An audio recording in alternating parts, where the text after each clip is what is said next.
ये दो जजों के बीच स्प्लिट वर्डिक्ट का मतलब क्या है? क्योंकि आप वकील भी हैं, अपनी राय थोड़ी देर में दे दीजिएगा, आपको पूरा मौका दूंगा। स्प्लिट वर्डिक्ट का मतलब क्या है?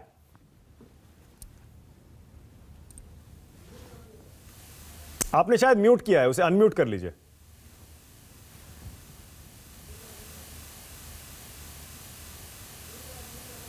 आपने म्यूट किया है शायद अपने फोन से। ओके, आप इतने ठीक करें, इसे सफिया जी के पास जा रहा हूं। सफिया जी, आपको क्या लग रहा है आज ये दो जजों में मतभेद क्यों हो गया एक ही मुद्दे पर? सफिया जी।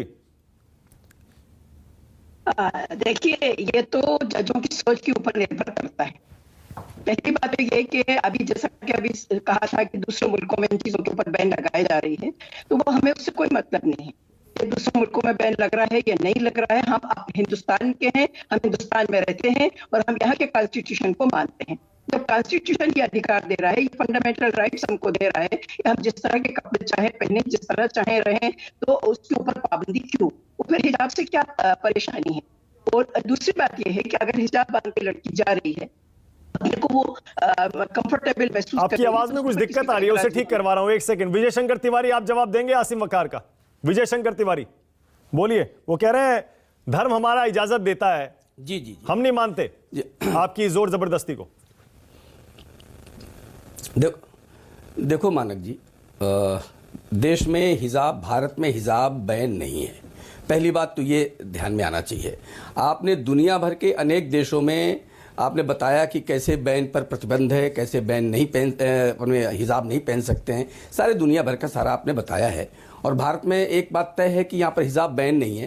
केवल स्कूल में जाकर के, विद्यालयों में जाकर के एक ड्रेस कोड के नाते ये बात कही गई है और इसके बाद भी यहाँ पर ये विरोध शुरू हो गया है। तो मैं ये कहता हूँ कि भारत का इस्लाम अलग है और दुनिया भर के अलग अलग देशों के इस्लाम अलग हैं। उसका कारण क्या है, उसके उदाहरण कई बार आप ध्यान में कर सकते हैं कि भारत में जब सूर्य नमस्कार चालू हुआ क्या, और स्वास्थ्य के लिए सारा दुनिया सूर्य नमस्कार करे और भारत में हुआ, तो भारत के मुसलमानों ने कहा है हम सिर नहीं झुकाएंगे क्योंकि हमारे इस्लाम में नहीं है। लेकिन दुनिया भर के मुसलमान जो इस्लामिक देश हैं उन्होंने भी सिर झुकाया, उन्होंने वैसे ही सूर्य नमस्कार किया जैसे देश उसकी पद्धति है। तो एक तो ये बात होगी। दूसरा, क्या दुनिया भर के देश अपने दो ध्वज हैं, जिनके पास झंडे हैं, उनके सामने नमन नहीं करते हैं, उनको वो आदर नहीं करते हैं? लेकिन भारत में कई इस्लामिक नेता हैं जिनको आपने जब तिरंगे को नमन करने की बात आई तो उन्होंने सर नहीं झुकाया। सब लोग झुका रहे थे लेकिन वो नहीं झुका रहे थे। तो मैं कहता हूं भारत का इस्लाम अलग है और दुनिया भर के इस्लाम अलग है। तालिबान हिजाब पहनने पर कहता है कि हिजाब पहनना ही पड़ेगा, तो ये तालिबानी सोच है। और तालिबानी सोच क्या कर सकती है ये आप समझ सकते हैं, क्योंकि सारा इस्लाम कुरान और हदीस से चलता है। तो कुरान और हदीस से चलने वाला इस्लाम ऐसा कैसे हो गया कि भारत में ये अपनी मान्यताएं लेकर चलती हैं और दुनिया भर में अलग मान्यताएं चलती हैं? तिवारी जी, ये आप समझ लीजिए कि भारत में केवल और केवल हिंदू विरोध है, हिंदू विरोध है, हिंदू का विरोध करना है। आज तो जो फैसला आया जिस पर बहस कर रहे हैं वो तो सुप्रीम कोर्ट के दो जजों का फैसला है। एक जज पक्ष में थे और एक खिलाफ थे। इसका मतलब बात सिर्फ धर्म की नहीं है या धार्मिक नेताओं की नहीं है, यहाँ तो कानून, सुप्रीम कोर्ट और जजों की बात हो रही है। मानक जी, अभी आसिम वकार इस पर उत्तर नहीं दे पाए थे। मैं कहता हूं कि सुप्रीम कोर्ट जो निर्णय करेगा वो देश को मान्य होगा। लेकिन हमने कहा ना, भारत में बैन कहां है? कहीं भी बैन नहीं है। आप अपने घर में पहनिए, बाहर जाइए, बाजार में जाइए, कहीं भी जाइए, कोई बैन है क्या?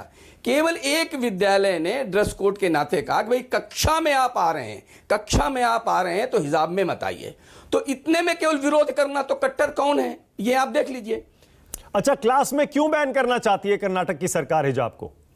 उससे क्या हासिल होता है?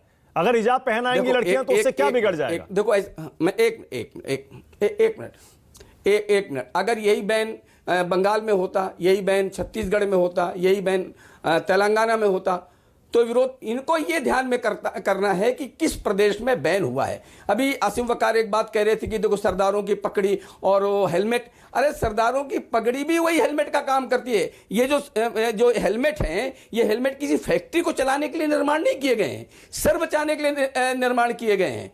जब वो पगड़ी पहनते हैं, पगड़ी पहन करके अगर वाहन चलाते हैं, तो वो जो काम हेलमेट करता है वो उनका पगड़ी करता है। नहीं, लेकिन वो तो ये कह रहे हैं अगर स्कूलों में बाकी और हिंदू विजय शंकर तिवारी जी, तिवारी जी, ये पुराना आर्गुमेंट है, अगर स्कूलों में सिख बच्चे पगड़ी पहन सकते हैं तो फिर मुस्लिम लड़कियां हिजाब क्यों नहीं पहन सकती? हाँ, मानक जी, मैं इसका दूसरा बात कहता हूं, अगर वहां हिंदू लड़कियों को कोई खतरा नहीं है क्लास में, ईसाई लड़कियों को कोई क्लास में खतरा नहीं है, जैन समाज की लड़कियों को कोई खतरा नहीं है, पारसी लड़कियों को कोई खतरा नहीं है, तो इनको खतरा कैसे हो जाएगा भाई? उसी क्लास में सब पढ़ रहे हैं ना।